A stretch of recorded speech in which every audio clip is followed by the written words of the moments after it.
So, how is everybody feeling so far? And isn't it crazy? I find it so crazy that literally we started Monday. People were having breakthroughs on Monday. And then we had another training on Tuesday, and people are having breakthroughs. And then yesterday they were like, well, I wish there was a training tonight. There's no training.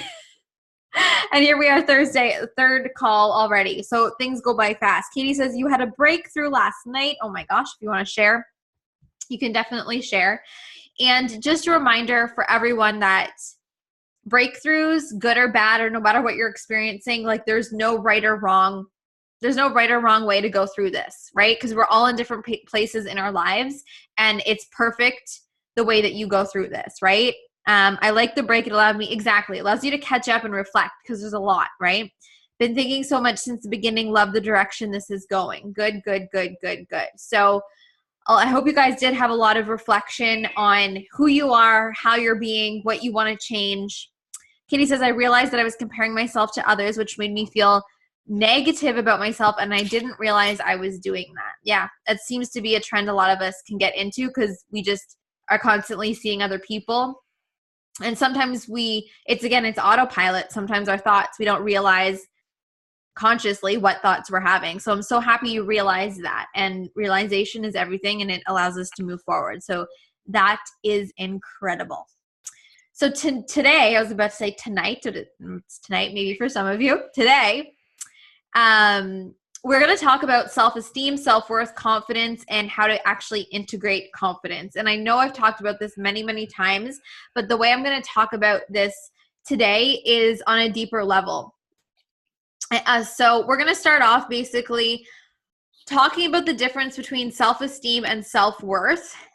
So right now, what do you think self-esteem or self-worth is? If you have an answer right now, or what do you just think it is, feel free to comment it. And I'm just going to kind of go through what it actually is. There's differences between self-esteem and self-worth, and then confidence, and then how to actually elevate our self-worth and our confidence. I hear someone is not muted. There we go. Got it.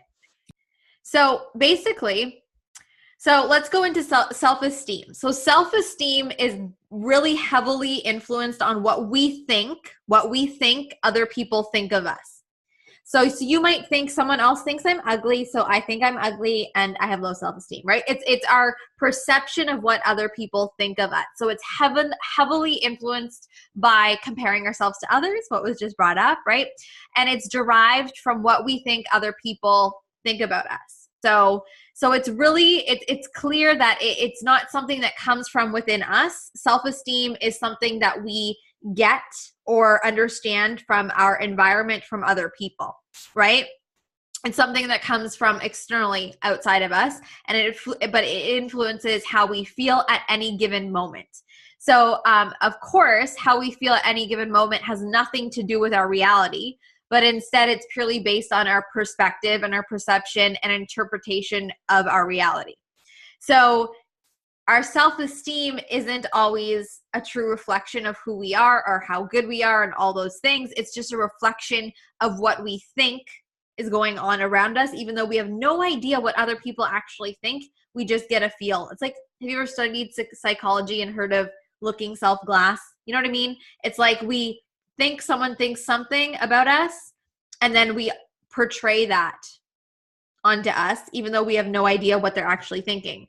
So when we go into like comparison mode, or, that kind of mode where we see someone else and we think, oh, well, she doesn't think I'm good enough. How do you know that? You don't know that. We assume things, right? And then it influences our self-esteem.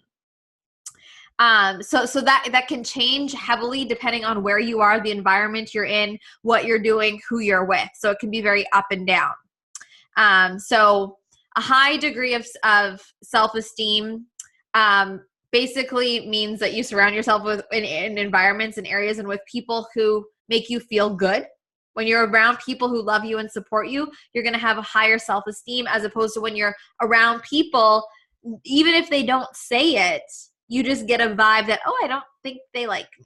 And then your self-esteem, it can fluctuate. And who agrees? Your self-esteem fluctuates a lot depending on where you are, what you're doing. If you're in your zone of genius and you're doing something you love and you're confident in, you're going to have a higher self-esteem. When you're around people that lift you up, that cheer you on, all those things, you're going to have a higher self-esteem. When you're in an uncomfortable environment, an environment that's new or weird or whatever, it's going to go down. You're going to feel different. So it's normal for your self-esteem to fluctuate. And something with self-esteem, with self-worth, with confidence, all these types of things, we think that it always needs to be perfect. We think we should always be confident. We think we should always have high self-esteem, but it's just not true because it's just not realistic, right? It's normal to go have ebbs and flows and ups and downs, and that's normal. It's not bad. It's just looking at it again from a rational perspective, right? So just remember that self-esteem is a direct, like, external kind of way of looking at how you view yourself, and it's purely based on where you are and your situation, right? It's based on what you think others think of you based on your results. So right now, can you think of maybe places or around people that make you feel have a good self-esteem, and maybe there are certain environments or people, whatever, that you feel like you have a low self-esteem in? Examples, maybe. I have a high self-esteem when I'm around people who understand me, who are excited when I'm excited, who, who celebrate me, who, I bounce ideas off of. I feel like they just understand me. Low self-esteem is when I feel like people think I'm a nutcase, because it's true. It happens. Courtney says, my supervisors raise my self-esteem. My roommates make me, why your roommates make you feel like you have low self-esteem? I wonder why, Katie. I wonder, is there a reason why? Your students, Sabrina, that is amazing. Of course, because you shine in that environment and you feel good. I love being at my yoga studio with people who are excited to be there, and we are always promote working out for self-love. That is amazing. Currently, my work and my relationship make me have low self-esteem. I feel inferior to them. I don't connect with them. Well, yeah, so when you feel like you don't connect with people, sometimes you feel like you have a low self-esteem because you're not able to actually be yourself around people. Absolutely. Julia says, I have a high self-esteem when I'm with my team for my business. I have a low self-esteem with some of my coworkers from my full-time job. My students also give me high self-esteem, Charlotte says. So yeah, you can recognize that it really does depend on what you're doing and who you're with.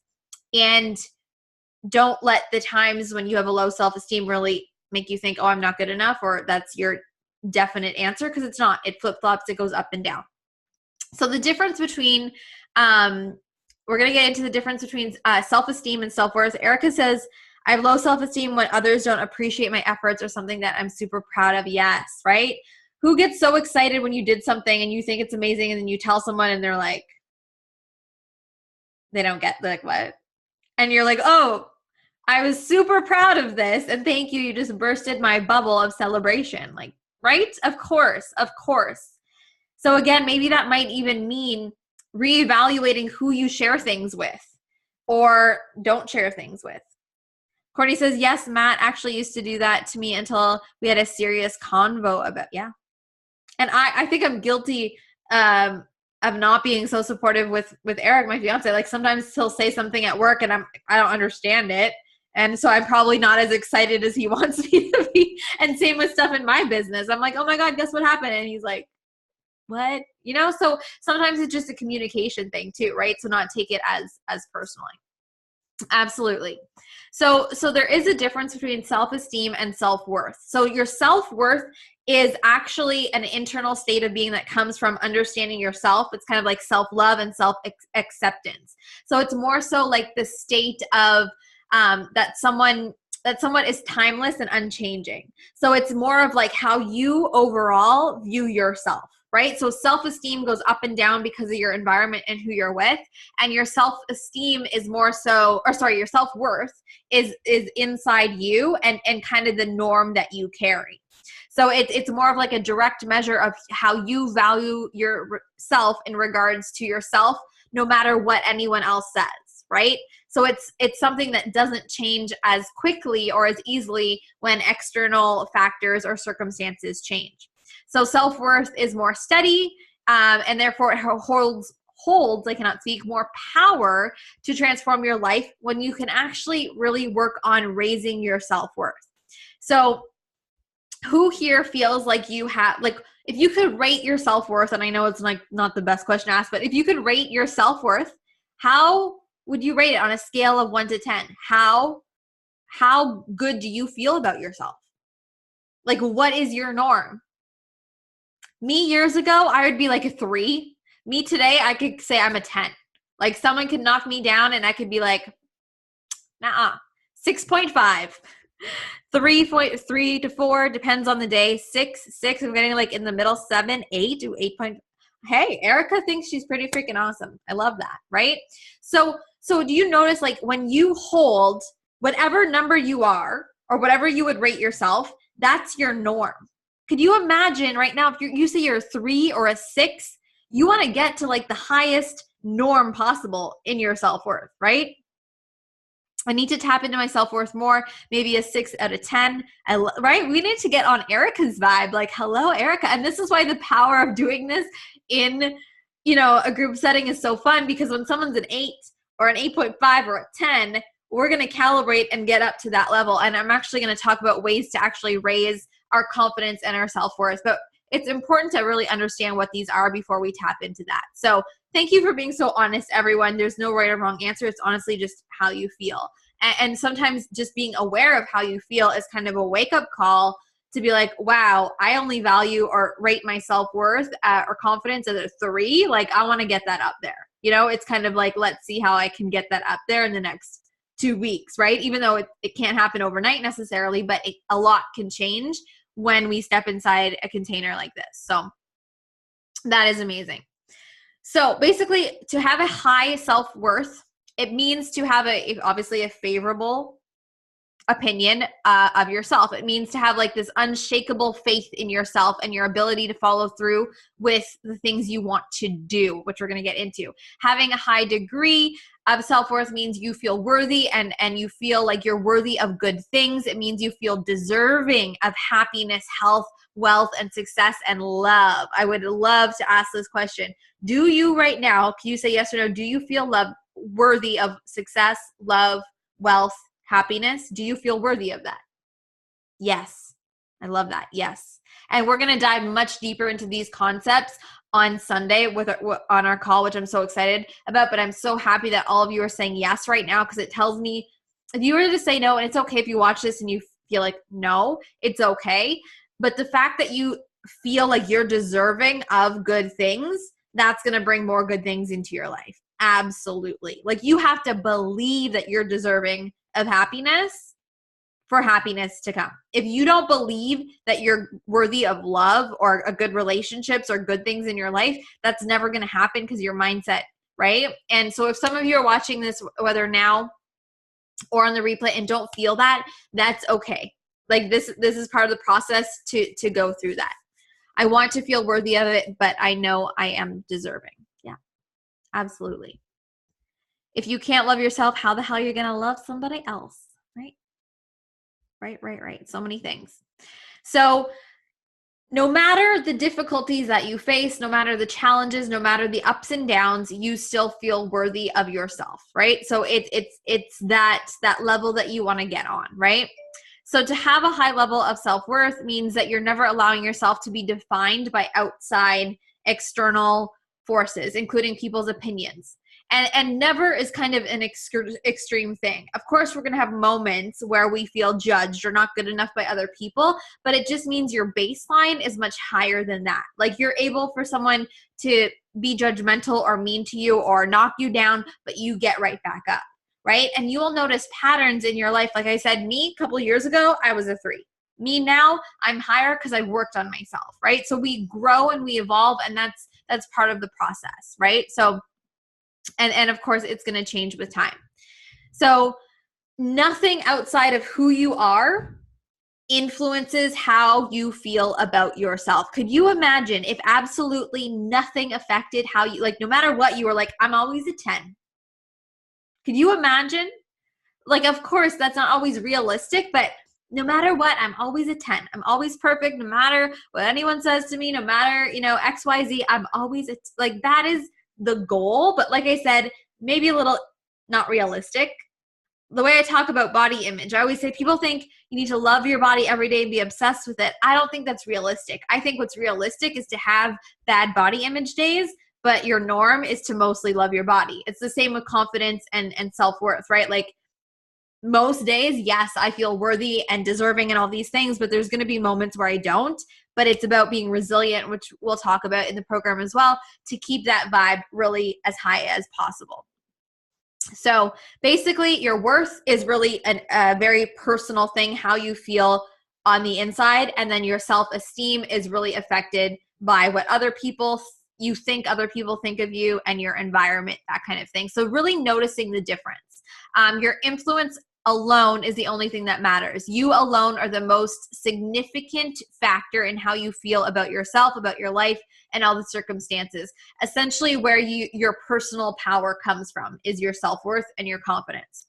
So basically, how do we get from a 3 to a 6? How do we get from a 6 to an 8? How do we get from not feeling so worthy to raising that vibe? And that's what we're going to go into right now. So how to build your self-worth.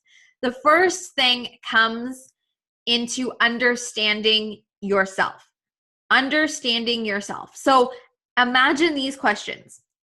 What if everything you had was suddenly taken away from you? Your house, your relationships, your job, your fitness, all the things. What if you just zoomed out and everything was and there was just you and all you had left was just yourself? How would that make you feel?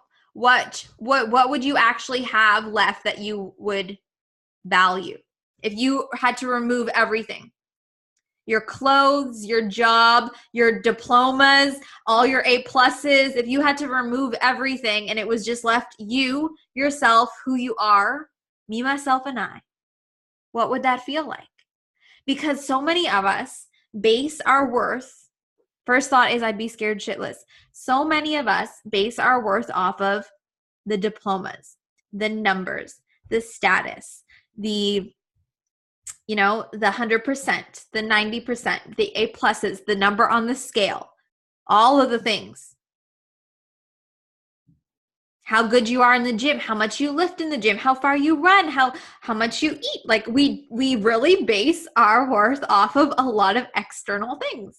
When you come to think about it, if you were just left with you and your personality, how would that make you feel? Weird, my qualities and my personality. Yeah. Because you're just left with you. And that's why I tell, a lot of times I ask clients, I'm like, who are you? And a lot of them are like, well, I'm a lawyer and I have a degree in, psychology, and I went to college and I went to university and here's my resume. And I'm like, no. Yes, Courtney, we did this. Like, no, who are you? Oh, you're Courtney and you're really funny and you're really smart and you're really, fun and you've got a personality. That's who you are. You're not your numbers and your rewards and your money and your things. You're you. Trying to discover who I am without all the external factors. Yes.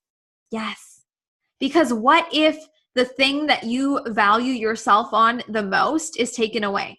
For a lot of people, that's fitness. What if you couldn't work out for the rest of the year? What if you couldn't teach? He's like, no. What if you couldn't, what if you couldn't, whatever it is, for another year? What would you be left with? Yourself.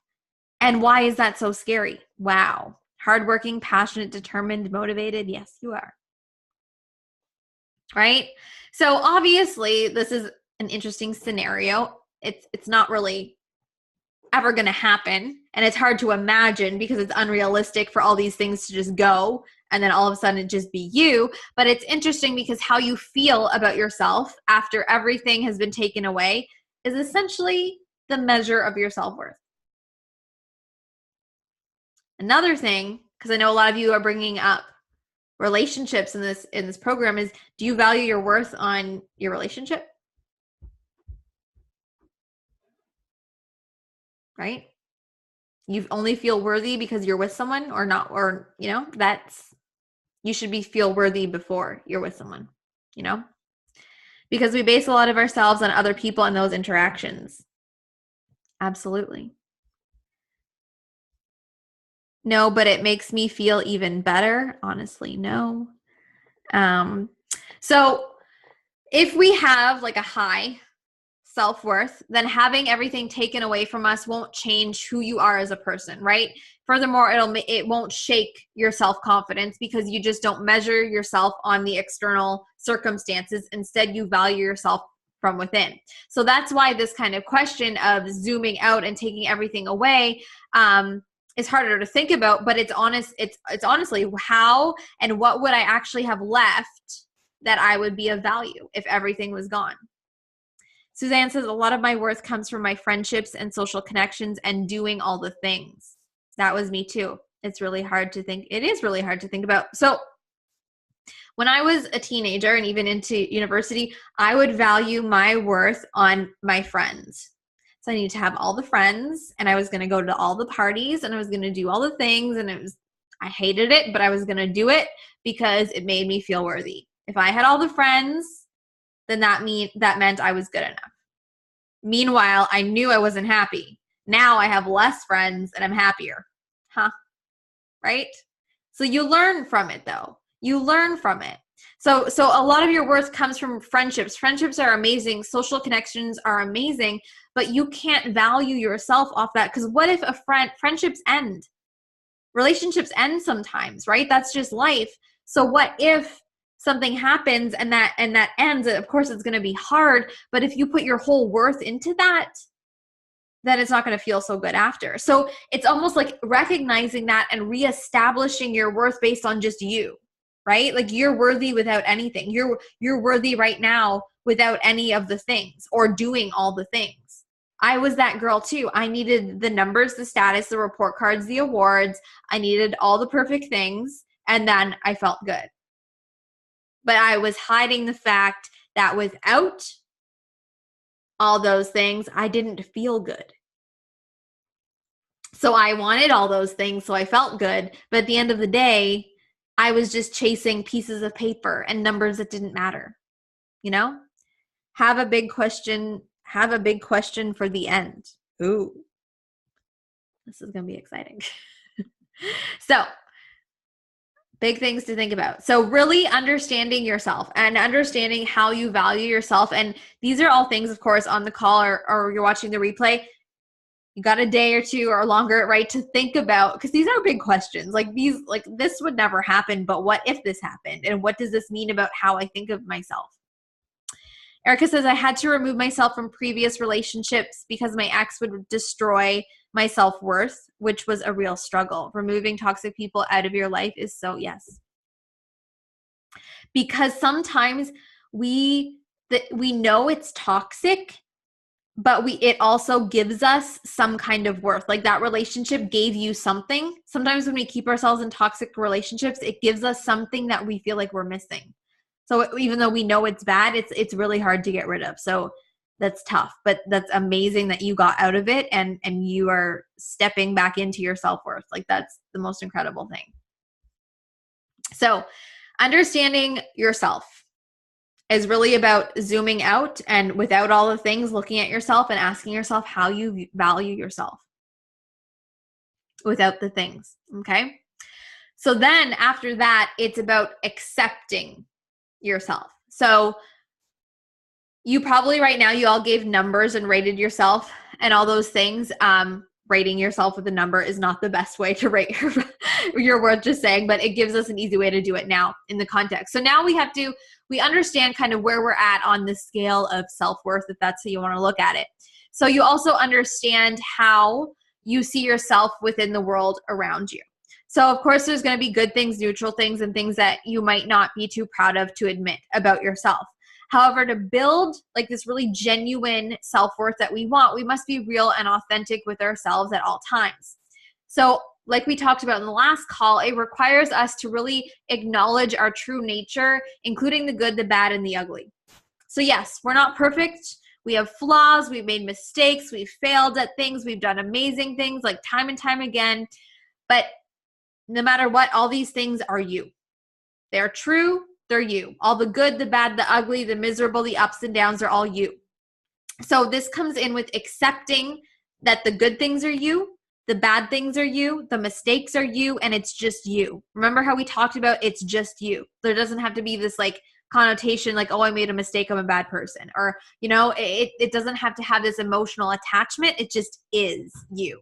So accepting all the things that make up who you are, the good, the bad, the ugly. And maybe this is the time to forgive yourself for everything in the past.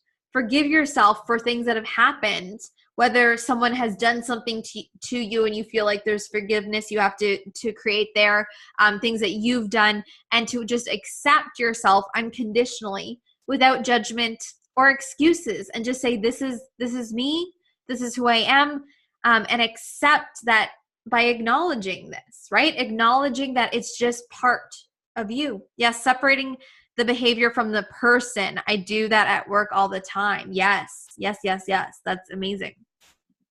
So saying things like maybe, an activity is things that are in the past, like mistakes you made or things that you've done, or even things that people have done to you, like listing things out that are events that really hurt you or were negative, and just having this moment of release where you just acknowledge and let it go and forgive. That is huge. When you can just forgive, not for the other person, but for yourself to move on, that's really empowering and that's powerful, right? So depending on the context or what the things are, is like this release of forgiving, letting go, acknowledging, and just saying like, this has shaped me and here I am. So freaking powerful, right? So to fully accept every part of yourself, including your flaws, your fears, your behaviors, your qualities, anything you might not be too proud of, it's just accepting all the parts and not judging. Just saying, this is me, this is how I am, and I'm at peace with it, right? And at the same time, because I do talk a lot, but I want to clear it up, is like, we need to accept ourselves where we are today, but always be on a journey to grow and level up. When I ask, do you think that you are reaching your potential? I believe that your potential is different every day. So it's more of like on a daily basis, are you living up to the best person you can be on that day? I don't believe like your potential. Well, of course, your potential is something you're always going to be working on, but on a daily basis, are you being the woman you want to be? In those small moments, those small behaviors, that's really when it comes down to, right? So being at peace with yourself, accepting yourself, but always working to become better in all these things we're talking about is huge. Forgiveness doesn't require anyone but yourself to stop being affected emotionally from someone or an experience, and it is such an immense relief. Yes. Definitely not reaching my potential. I want to keep growing and leveling up and being the woman I want and know I can be. And here's the thing though, and it's like this ladder of growth. Like think of you a year ago and think of you now. You've grown so much. But right now, I want you to think in a year from now, oh my God, I've grown so much from right now, right? So it's like that constant like, oh my gosh, right? Okay, bye, Katie. You will catch the rest on replay. So think of it like that. Like it's not one day you're going to be like, I've reached the level of my potential. No, it's that you've reached new potentials and new heights, and who knows where you're going to be a year from now, a month from now, weeks from now. Things can happen really, really fast if you just allow them to. And it doesn't have to make sense. It doesn't have to make it or be a certain amount of time. It just has to happen. And that's the coolest thing. It's the coolest thing. With who you are, with what happens in your life, with money, with all these things, it's incredible. So fully accepting yourself. Who here feels like they've got forgiveness for themselves that they need to work on? You don't have to say what it is. Just yes, no, maybe. Like there's things, me, I do. Yeah.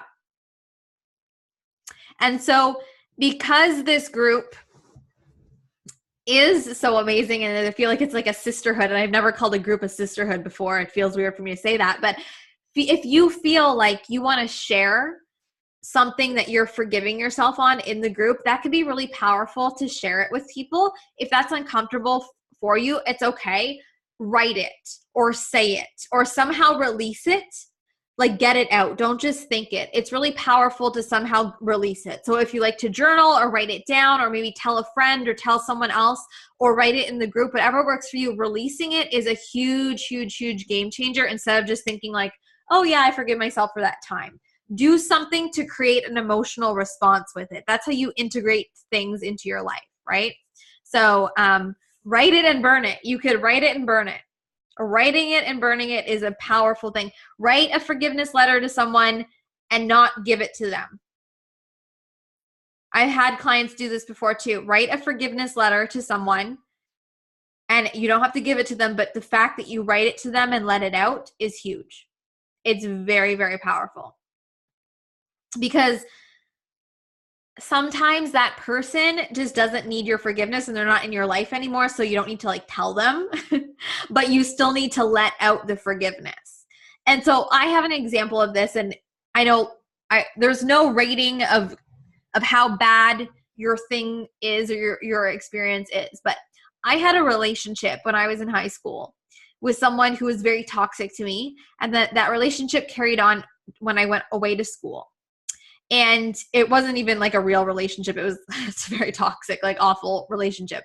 But this person vandalized, I'm sure some of you heard this story, vandalized the dorm or facility that I was living in. And because they vandalized it, they were under my circumstance, like under my whatever, my watch. I had to pay hundreds of dollars because they vandalized where I was. And these are people that I thought were my friends, that I thought liked me, that I had a relationship with. And then because I lived there and I brought them in as guests, I had to pay, I forget how much. And I was just devastated. Not in the fact that I had to pay, okay, whatever, I'll pay the money, it's fine. But the fact that people would do that to me. I was so upset. Like I was so upset.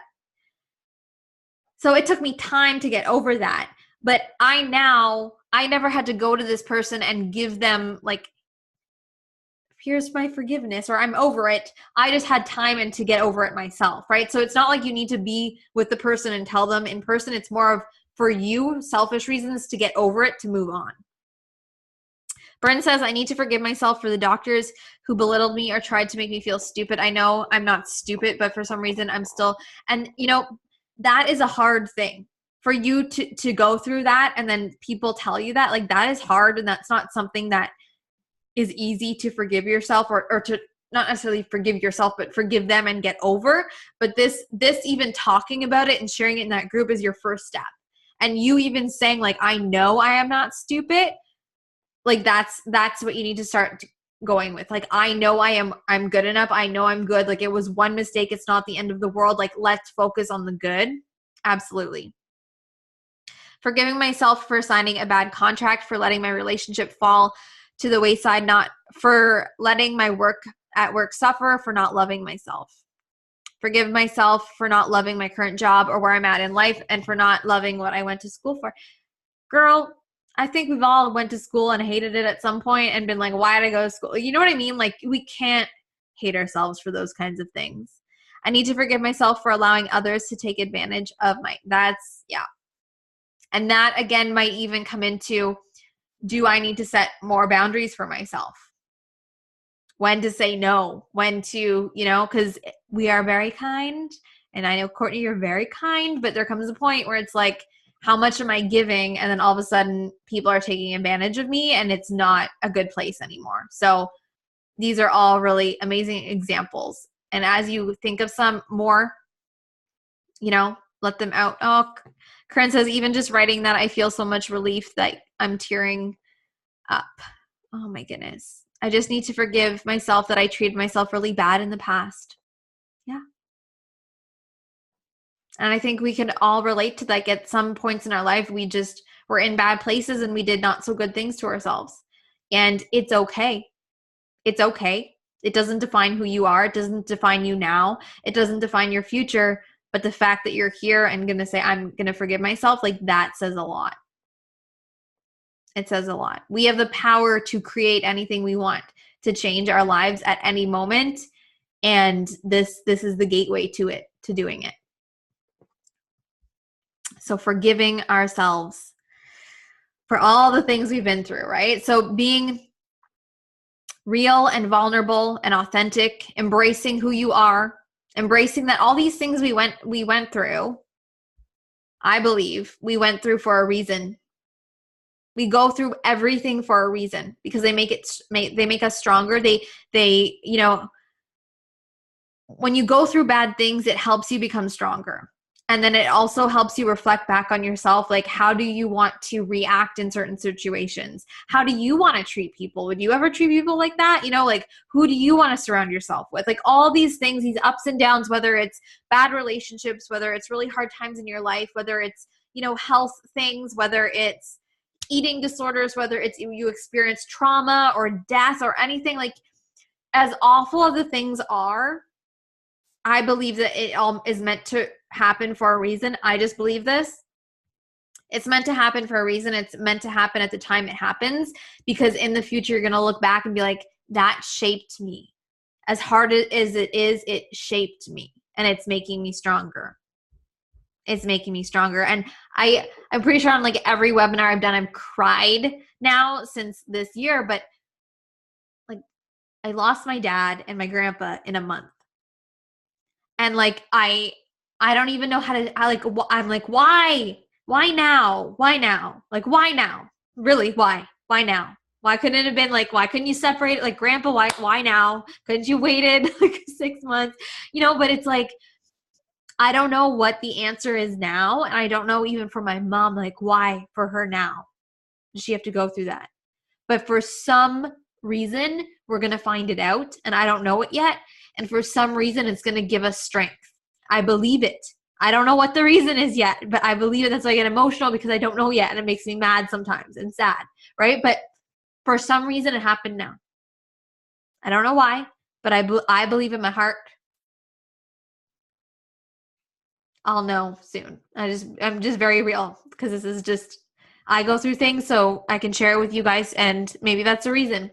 I go through it, and one of my clients will go through it, and I'll be able to help them because I went through it, So you just don't know, but it all happens for a reason, no matter how hard it is. So sorry if I get emotional, you get emotional. Whew, okay. So forgiveness and understanding and believing that it all happens for a reason is really just accepting every part of your life, and you is a huge part of your self-worth and your confidence. Okay. So then we're going to go into talking about self-love. Self-love. So when you fully accept yourself, it's actually time to acknowledge your true value. So it's important to begin practicing self-love, which basically means treating yourself with kindness, tolerance, care, compassion, treating yourself with respect. Like, yes, you have flaws like we talked about.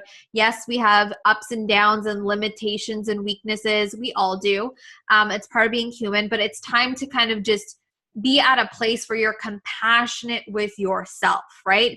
So it comes through self-love, which is a form of self-acceptance, and also self-understanding. So ironically, kind of as we go through this, it's a process. So one kind of way to begin practicing self-love is to get into the habit of speaking to yourself in a positive, supportive way.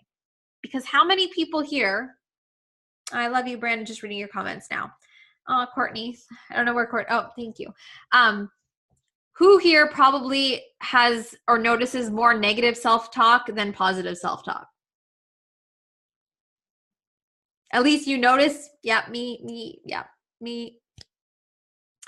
We tend to we don't know whether it's like we literally notice the negative self-talk, and we have positive self-talk, but we just notice the negative self-talk more. It's like, oh yeah, I had a positive moment, but it doesn't matter because I had 3 negative moments. It's like we push away the good and we're like, okay, the bad, right?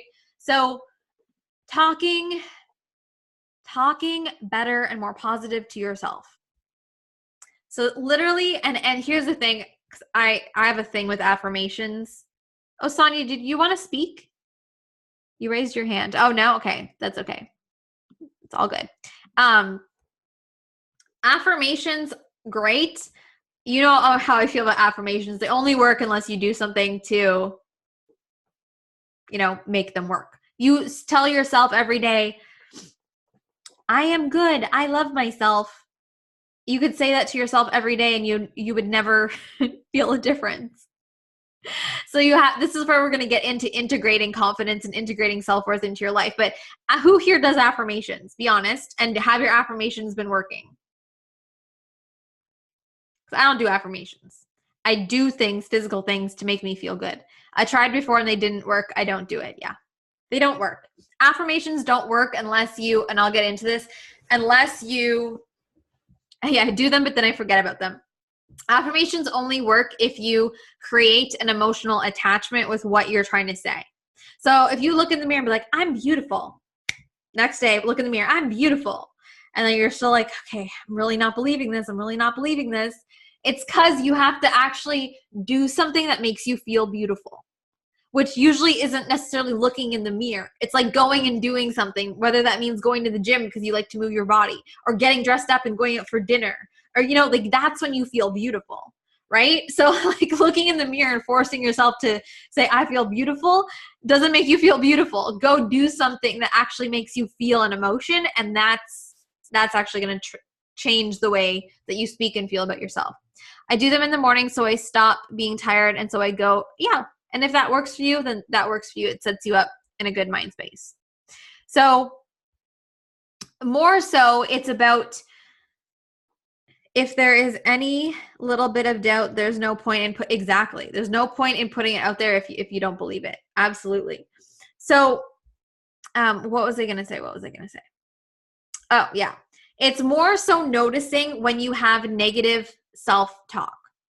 So when you notice yourself getting into the mindset of, I'm not good enough, I'm not pretty enough, I'm not smart enough, I'll never be successful, all of these things, you need to catch yourself when you get into that mind space and flip them. Flip them or question them. So when you get into a space of, maybe you're comparing yourself or whatever it is, oh, I'm not as good as her, I'm not as successful, or I'm not good enough, I'm not smart enough, or I'm not skinny enough. Say, is this true? Is it true that I'm not good enough? Is it true that I'll never be successful? Is it true that I'm not smart enough? Like, is it true? No. Usually the negative self-talk statements that we tell ourselves aren't true. They're not realistic. So questioning them is really powerful, because you're going to be like, oh no, that's a silly thought. And then you're just going to kind of move on from it. Right? So I think that's, doing something like that is more powerful than rewording them, be like, I am good enough, I am worthy, because that comes back to doing something that makes you feel good. So is there a time maybe you can think of and chat it now, or think of if you're watching this later, or share in the group, when you experience a lot of negative self-talk? Is it when you're scrolling on social media and you're comparing yourself? Is it when you're maybe at a job that you don't feel super confident yet? Maybe is it when some of you're building businesses and it's new and you're like, can I do this? Is there something that you do that you experience negative self-talk, and what does that sound like? And is it true what you're telling yourself? Is it true? Are these negative things true? When I realized that I made a mistake. Oh, Courtney, the perfectionist. If something bad happens in my life or at my job, when I start something new, deaf building business and deaf while at work, or when having a serious convo with my boyfriend, that's me. Yeah. When I'm at work. So most of the times we have negative, when I see successful people on social media, comparison mode, because someone else is successful. Does it mean that you can't be? To anyone on here? When someone else is successful, does it mean that you can't be? No. When I make a simple mistake, I usually start my sentence with, so I'm an idiot, and no, right? Because someone else is gorgeous, does it mean that you're not? No. When you make a mistake, does it mean that you're an awful person? No. Right? I'm literally like critiquing. When I realize I'm getting older, girlfriend, part of life. There's nothing you can do about it. No negative self-talk. That should be like motivation to just live it up, you know? So see how I literally questioned all those things that came up? Like, does it mean that someone on social media is great, so I'm not great? Does it mean that, you know, someone's pretty and I feel like not pretty? Does that mean I'm not pretty? No. And this happens more often to people who have low self-esteem and low self-worth. If you have higher confidence and self-worth, you're not going to see someone else and all of a sudden be triggered and think I'm not good enough. You're just going to see someone else and have an emotional attachment to it. So a lot of people, when they say to me, oh, I go on social media and I compare myself to other people, so I'm going to stop going on social media. I said, so you're never going to see another person in your entire life? Is that your plan? To put yourself in a box? I say the goal should be to go on social media, see someone else, and not be triggered by it. I try to find inspiration when I see people who seem better than me. And it's not even better. What does better even mean? Right? I don't know what does better mean? It's just different. You're in different stages, right? No one is better than you. You're all just different. No one is better. We're all just on different paths. And that's so important to remember. Because I don't even know, like, what is the definition of better? They're in a different place, right? So, but I love that you try and look for the inspiration. Like, wow, if they can do that, then I can live my dream, right? You know, it's inspiration. I want to be inspired by successful people. I love it's interesting that you say, I want to. Are you, Julia? Or right now you're not, but you want to be, but you're not. Never compare someone's success to your failures. My ex used to do this all the time, and it was such a buzzkill. No kidding. Can you imagine? My social media is full of successful people. And can you imagine every time I saw it, I'd be like, oh my God, they're successful.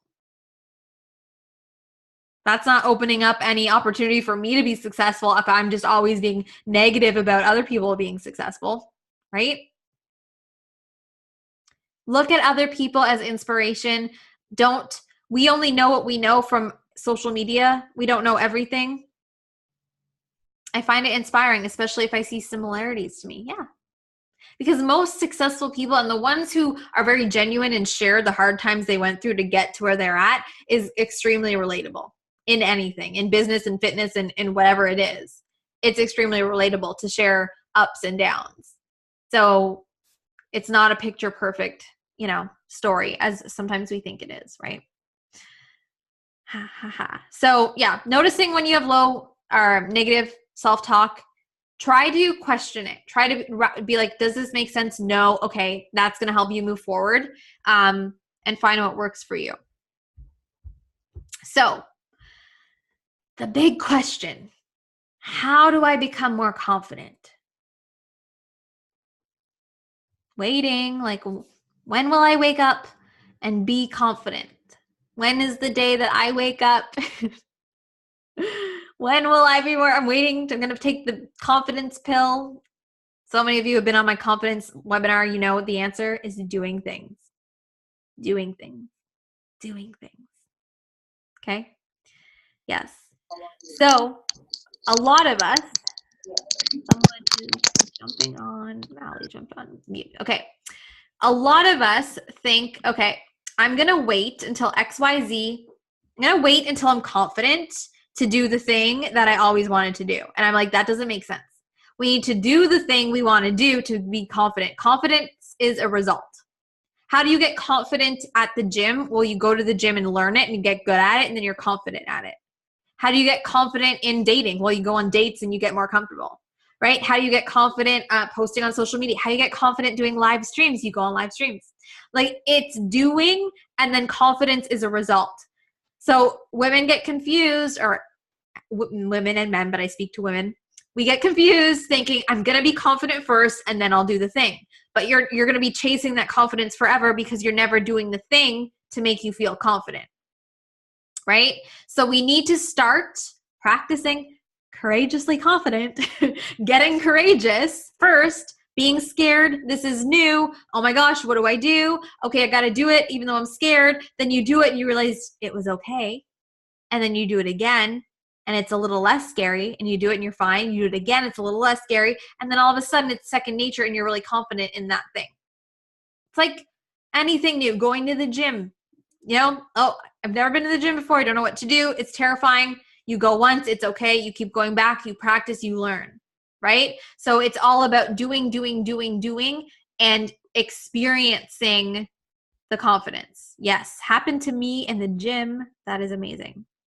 So becoming more confident is so available to us, but we have to do it ourselves. We have to put ourselves in situations, activities, containers that allow us to be more confident, right? And we have to, and we'll get into this again, we have to not just like throw ourselves in the craziest situation, but throw ourselves in small little things one by one to build that confidence up, right?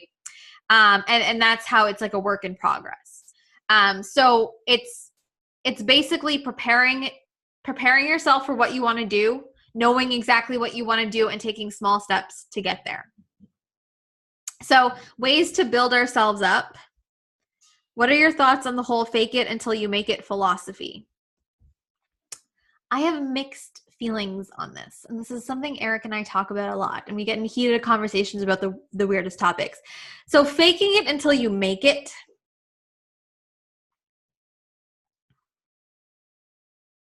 Here's what I have to say right now. My opinion in like a month might change, and in a year might change. So and this is my example, if I went online and tried to promote something that I truly didn't believe in and was faking it, it would never work. If I didn't believe in what my programs or what I did or who I am as a coach, but went on and faked it and was like, hello, everyone, this is great, and I really didn't believe it, it wouldn't work, and it would feel icky.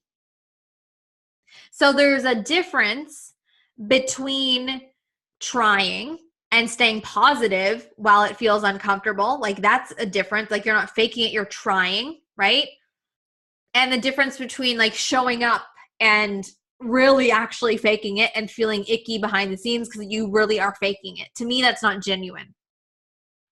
I've been trying to fake it until I make it at my job for a year and a half. So that's really my thing. It's how I feel. If I feel like I'm faking something, then I'm not going to act like I know what I'm doing. I'm going to be like, listen, I don't know what I'm doing. I'm going to be real because that feels more comfortable for me. Yeah, trying is different. Like if you're nervous, but you act confident, soon you'll be confident at it. Yeah. And there's this, and we're going to get into this too. And posture plays a huge role in confidence. If you walk in like this, hi, my first day, you are automatically setting yourself up to not feel confident. But if you go in like dress the part, I'm going to do my best, roll my shoulders back, stand tall, that's not faking it. That's just setting yourself up to feel good and amplify what you're doing. Questions. Once we remove all the things and say we don't know what our worth is without it, can we reinvent who we are and our worth and basically step into who we want to be? If so, how? Wow, I love this question. Yes, you can. So when you remove all the things and realize that you don't know your worth, that's the best thing that can happen, because you need to remove your things and realize my worth isn't there. Because the things are there, but your worth isn't there. And you think your worth is there, but it's not your worth, it's the things. So I'm happy if you have that realization and you remove it, and then it's actually tapping into, who am I?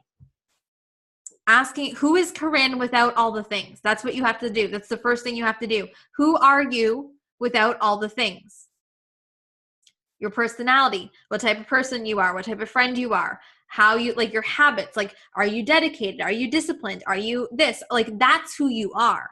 Not the achievements, not the status, not the weight, not the gym, not the XYZ. Your heart and your soul is who you are. So that's hard if for a long time you valued yourself on the things. That's hard. So just know that's not going to be easy. And yes, you can reinvent who you want to be. And it's not even reinventing. It's actually who I believe you are. It's just you've lost it. Okay? Can you give an example of an affirmation / doing a physical thing to make you feel good? So, what are affirmations? Like, I am beautiful. I am smart. I don't know, I'm just trying to think of really simple ones. So for me, well, I don't say affirmations, but I just do things that make me feel good. So think about what makes you feel beautiful right now. What do you do that you feel beautiful? And I'm sure no one is going to say, I look in the mirror and I feel beautiful. Like, you can, but truly feel beautiful. Like, I feel in my element and beautiful when I'm at the gym, honestly. And I look like a hot mess, but I feel really beautiful. So that's an example of an affirmation. I feel beautiful. Okay, how do I make that happen in my life? Well, I go to the gym because it makes me feel good. Yes, getting dressed up and doing, same thing. Like, doesn't it make you feel really good when you get dressed up and like go out to dinner and it's like cute? Like, you feel good. You don't need to look in the mirror and say, I love myself. You just need to go and do it, right? That feeling, that's when you integrate that happiness, right?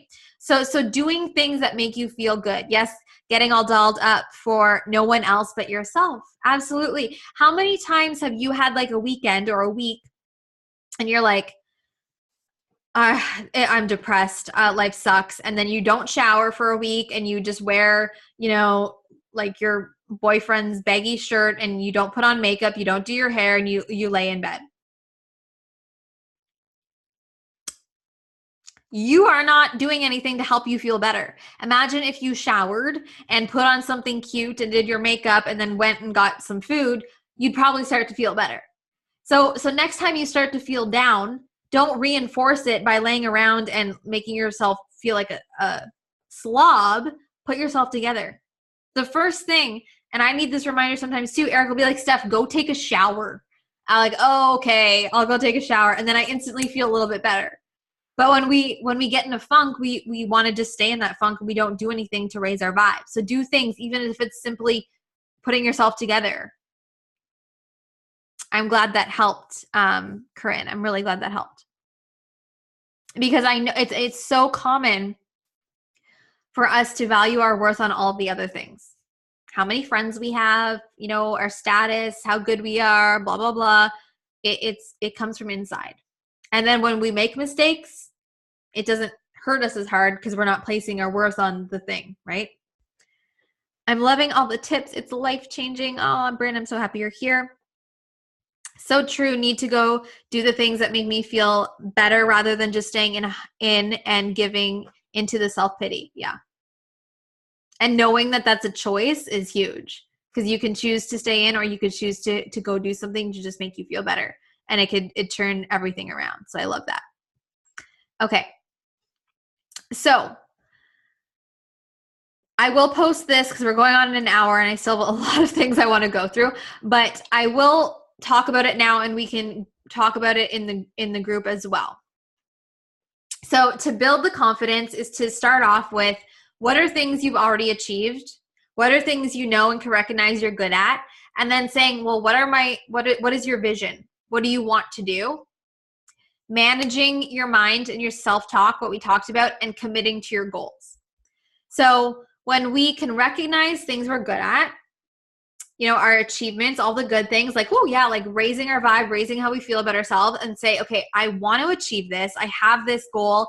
And then setting goals for your vision, at the same time being able to control those negative thoughts when they peek in, like knowing what to do with them and committing to your goal. You're setting yourself up to stay high vibe, to stay confident, to have a high self-worth while you're reaching whatever goal it is, like big, small, whatever it is, anything in your life, right? So then what you need to do is actually start. Actually start, and start small.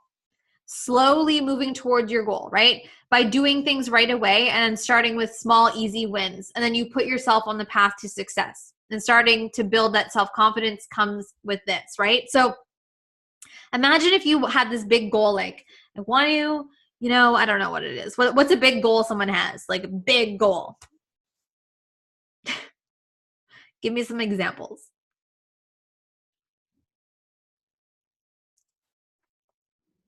I see Sabrina is typing, I think. Turn pro. So Corinne, imagine if you were like, you wanted your pro card. You're like, I want my pro card. And you're like, I want it tomorrow. Doesn't happen like that, right? Sabrina says, quit my job and be a full-time blogger and mindset coach. So could you imagine though, if you tried to quit your job tomorrow and go full-time tomorrow and it didn't work, your confidence would be like, no, like bump down. But what you're doing now is setting yourself up baby steps, one thing at a time. You're building step by step, small steps, confidence, and making these small achievements to build yourself up to when you get to that point. Woo, that's amazing. It's the small, quote unquote, small things along the way.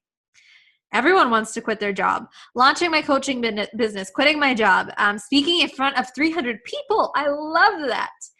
Quit my job. Everyone wants to quit their jobs. And work for either myself or my coach. Baby steps to confidence. Love it. Yeah. So we want things to happen like tomorrow. We wanted it to happen yesterday. We're impatient. We're women. We just want it now. Like, let me do it now, right? Doesn't work like that. We need to set ourselves up for success by doing small baby steps along the way that boost our confidence. For example, Allie is on here right now. I don't believe Amy is, but they have been rocking out live streams. Sabrina too. Courtney too. Actually, all the girls that have done social media, like they're all, the first time some of them are like, I can't post ever on social media. I'm going to die. And then now all of a sudden I see like notifications every day and there's like a new live stream every day. So they start small, a little post, and that little post turns into a post every day. And then that little post turns into, oh my God, a Facebook Live. And now they're going on Facebook every day. It builds up because the first time you did it, you're like, oh, that wasn't so bad. So relate that to anything that you need to do to get to your big goal or whatever it is.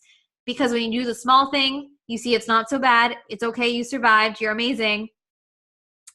It builds your confidence. When you get more confident and you see results, you keep going. You keep going, right? In the gym. Oh my God. Yeah, I did this in the gym. It was scary, but I squatted for the first time. Okay, not so bad. And then you put on weight and you're like, oh my God, I'm squatting like 105 pounds. Oh my God, it's 115. Oh my God. Like, you're building your confidence. When you see results, you get more excited and you get more motivated. So imagine if you just walked into the gym. These are all examples. You walked into the gym for the first time ever. You're like, I'm going to squat 300 pounds. It just doesn't make sense. You're going to fail. And then your confidence is going to be knocked down because it just doesn't make sense. Yes, it's baby steps, and it helps that Amy and I let each other know when we are on so we can comment and not talk to ourselves. Yes. And that's support, doing it with people. I'd be crushed, right? So baby steps towards your goal. Okay. So you have a goal. You need to build the knowledge you need to succeed. So you have a goal. You want to do all the things you said. My back hurt when you said 300 pounds. That's funny. You have a goal that you want to achieve. So you have to get there. And sometimes that means you have to learn new skills.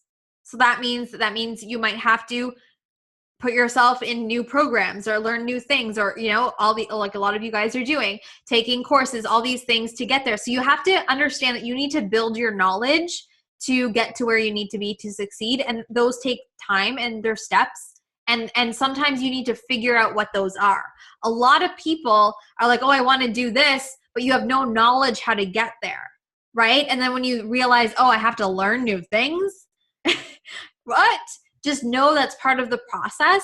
So maybe whatever your goal is, break it down into new things you have to learn, or what it is you have to do, and realize, okay, how can I figure this out? What does that mean for me? Is that a course? Is that Googling some things? Like, what does that mean? Break it down.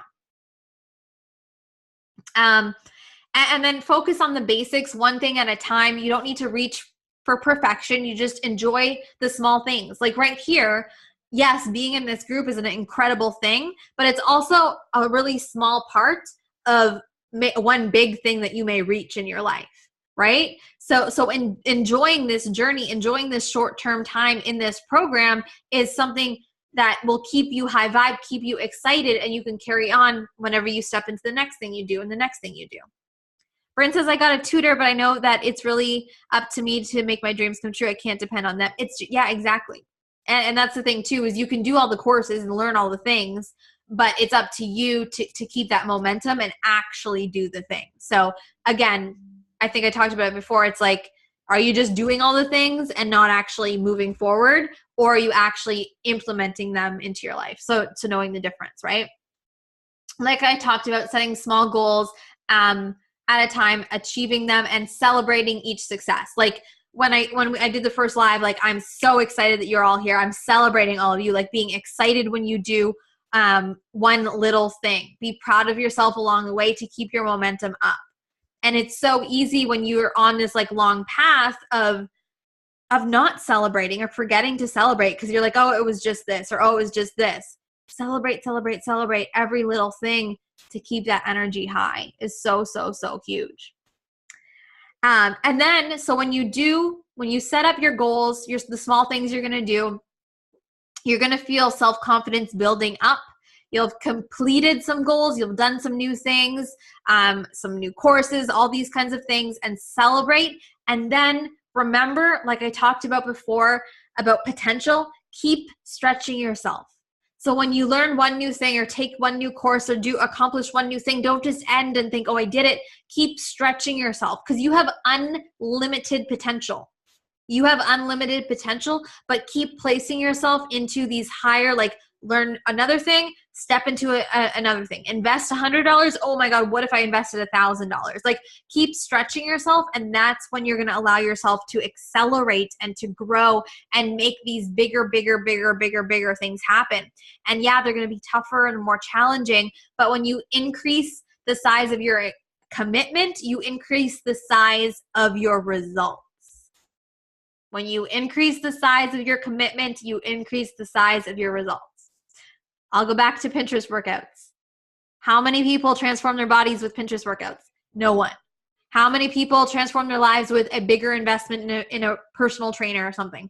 Of course, right? There's a difference between free or small value and bigger value, right? There's that in anything, in business and fitness and mindset, in whatever you want.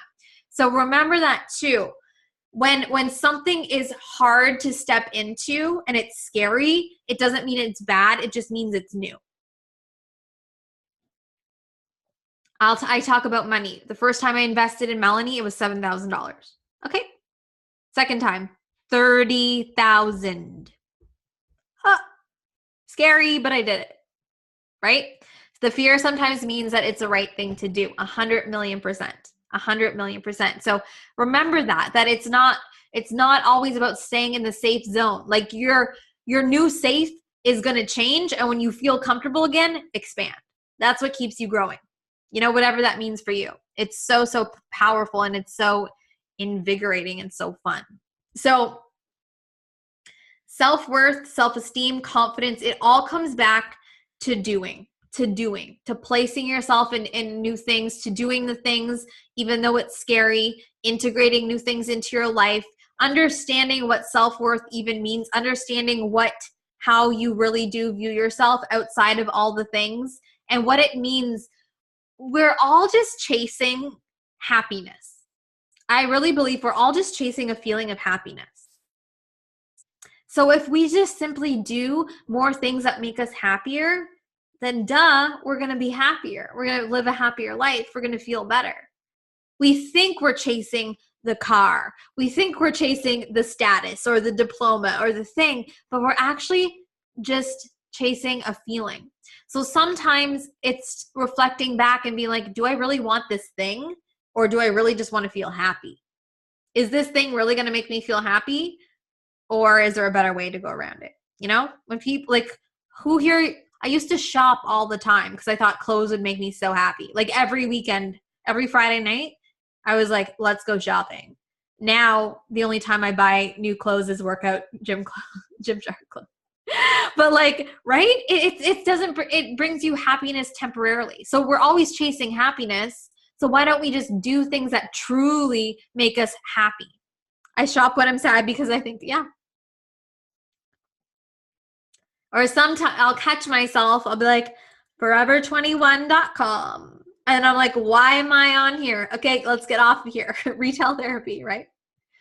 It's okay to shop. It's great to shop, but just think about, what are you really sad? Is this going to make you happy? Stuff like that. So integrating happiness starts with self-esteem, self-worth, and doing things that build your confidence. And that means really understanding what you need to do to achieve your goals, and along the way celebrating the successes, and that's going to boost your confidence along the way to keep going. And we are going to get into resiliency in another call. And I do have this that I will put into, it is a graphic. I'm going to put it into the group, but it is characteristics of confident people. So let's end with a discussion of, when you think of someone who is confident, what do you think of? What characteristics do they have?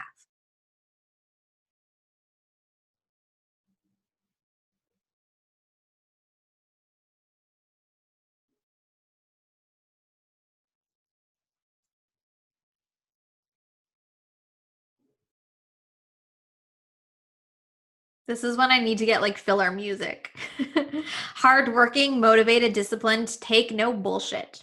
They are happy and they don't care what people think about them. I love that. And they have a high self-worth. Basically what Bryn just said, they have a high self-worth. They're hardworking, motivated, disciplined, take no bullshit. Confident people are decisive. They know who they are. They know what they want, and they're not back and forth. They're like, yes or no. They're like, yep, no. Decisiveness is like correlated with confidence 100%. So people who are not confident go very back and forth in their decisions and their actions. Confident people are like, I know what I want. Let's do it. So definitely. What else? They're decisive. They set goals. Setting goals is huge, and they set an action plan. They're assertive. They listen well. Confident people listen well. A lot of people think confident people are like talking all the time, which they could be, but they actually are very good at listening because they're very self-assured. They don't need to be talking to fill up space all the time. So it just shows that they're good at listening, which is very powerful. They talk about their successes, but they also are open and like express when they make a mistake, and they take ownership. That's a huge one. They take ownership of their life and their mistakes and their results. They take ownership, and that's very powerful too, right? They don't blame things on other people or circumstances. They take ownership of their results. And there's so many other things. And if you have more ideas that come to your mind, share them in the group. But I have a whole graphic on it, and it's things that even you could like print it out what I share with you or write it down. It's things almost like a checklist. Like, am I being assertive today? Am I decisive? Am I, you know what I mean? To kind of check you in, because you all can be those things. Sometimes we just fall out of them, right? Okay. How y'all feeling? How are we feeling? Okay. I know everyone is a lot. Inspired, good. All these calls are a lot to the brain sometimes, and it's okay. So good, but tired. Yes. So Sunday's call is going to be about really a money mindset, abundance, open to receiving, all that kind of stuff. So if you have any questions about those types of things, put them in the group, put them in the event in the group. I'm very, very excited for that. That one's going to be very eye-opening. I need this training. Yes. That one's going to be very, very good. I can't wait for that. But in the meantime, I will post the replay for this, the homework for this, and the like confidence graphic that I have for this. Keep sharing in the group. I love it. I love it. I love it. And like I said last time, if you have a question and you really want me to answer it, like tag me, because like I said, I give you all freedom to just post when you want. I do read your posts, but unless you want if you need an answer, tag me so I know it's like a specific question. So I'll make sure to look at it and reply to it. I know, and this is not for everyone, and I'll post about it in the group as well. When I advertised for this program, like at the end of January, most people bought VIP. And then I was like, VIP is sold out, because I only wanted a certain amount of people. So a lot of you on here are VIP. There's like 18 out of the 38 people are like VIP. So a lot of you might be like, I don't even know what VIP is. So the regular session ends on the 13th, and then I give you a few days to like catch up. The VIP people continue on for 3 more trainings, which really goes until the end of the month. So I literally have had people message me, are you opening more VIP spots? And I even had people message me and say, are you doing another round? I'm like, it's been 3 days. So this is the answer that I have is if you want to and you're not VIP, you can pay for that as a continuation. And what will happen, the group will stay open until the very end of the month, and we'll have at the least 3 trainings, if not more.